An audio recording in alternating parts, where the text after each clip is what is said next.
So today we're looking at strategies we can use to find percentages to do some percent problem solving. And our first problem here is about a puppy. So our problem tells us that Marie has a puppy, and when it's adult, it'll weigh about 60 pounds.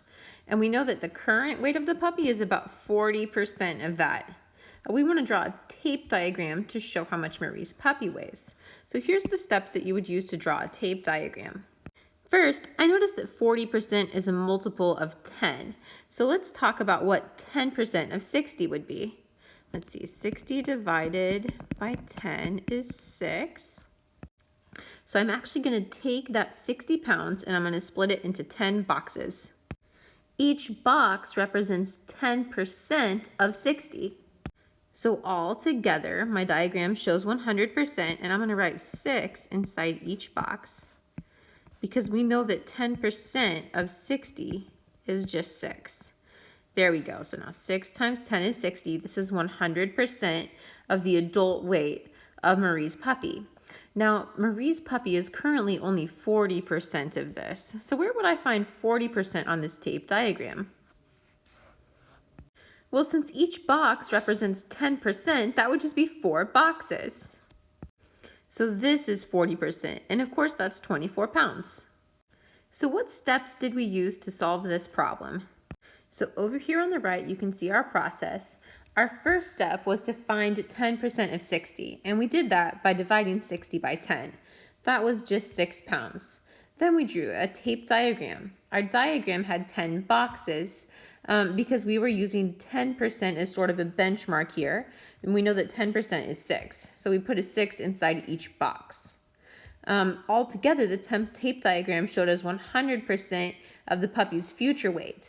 Since we wanted 40% of that weight, we shaded 4 of those boxes, and that was our last step. And then, of course, 4 times 6 is 24. So Marie's puppy weighs 24 pounds.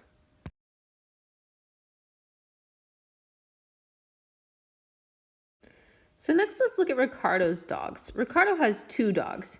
His pit bull weighs 56 pounds.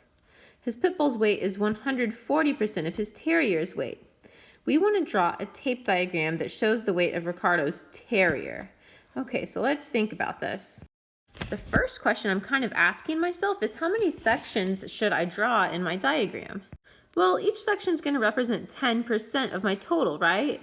And so 140 divided by 10 is 14. That would be 14 sections, where each section represents 10% of the pit bull's weight. Okay, so I've got 14 sections here. If I look at all 14 sections, that's 140% of the terrier's weight. And then if I look at just 10 of those sections, that would be 100% of the terrier's weight. Now remember, 140% corresponds to the pit bull's weight, which is 56 pounds, right? So let me think, how many times does 14 go into 56?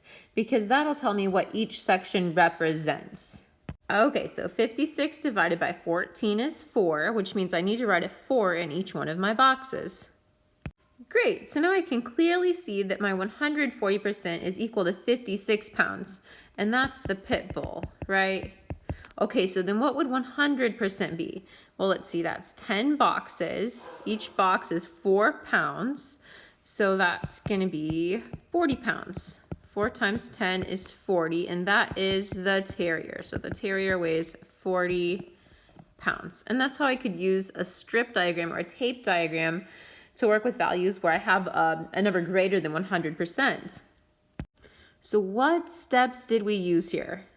First, we found the number of sections that we needed by dividing 140 by 10. That told us we needed 14 sections. Next, we needed to know how many pounds each section represented. So we took our total weight of the pit bull of 56 and divided that by our 14 sections and found out that each section represented 4 pounds. Next, we shaded 100%, which was 10 sections, and 10 times 4 gave us 40 pounds. So that's the process that we used to create a tape diagram to solve this problem.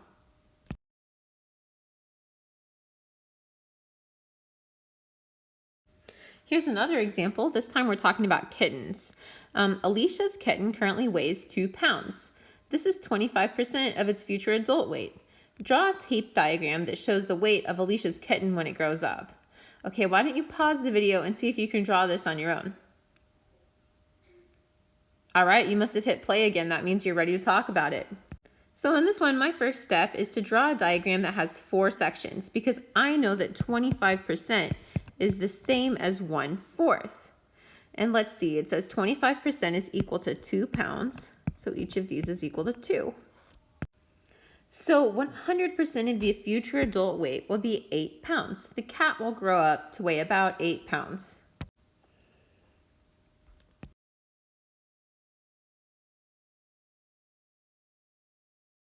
So you did a little practice quiz. Let's talk about the answers. Let's see, our first question said that Alex has $10 and Felicia has 40% of that. I decided to draw a diagram for this problem, and for my 10%, each box was worth $1. $1 is 10% of $10.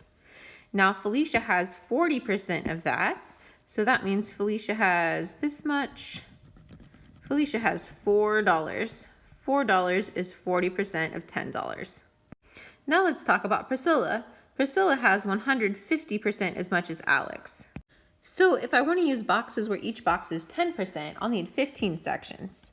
The 100% would show how much money Alex has, and the 150% shows how much Priscilla has. Now remember, we already know that 1 is 10% of 10, which means each of these boxes has a value of $1. There's a total of 15 boxes, which means Priscilla has $15. Now let me show you another diagram that you may have used for this problem. So some people may have thought about this one like this, and if this confuses you, don't worry about it. But a lot of people might see, well, 150%, that could easily divide into 3 sections where each section represents 50%. Let's see, 50% of 10 is 5. So each section would just be $5. So if you did the diagram this way, guess what? You would get the same answer, that Priscilla has $15, and that's 150% of 10. Now here is a diagram for Juliet's bicycle trip. If 7.5 is the 50% mark, then 7.5 plus 7.5, or 15 miles, would be 100% of the distance. So her bicycle ride was 15 miles. Now, the next problem says that her distance was 15 miles, and she took a break at 80% of that. We want to know where her second break was. In other words, what's 80% of 15? I'm going to use boxes with 10% again.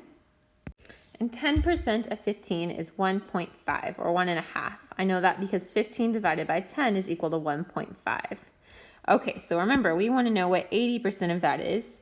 So we're going to need 8 of these boxes, which is the same thing as 1.5 times 8. And that comes out to 12. So Juliet took a second break from her bike trip at a distance of 12 miles.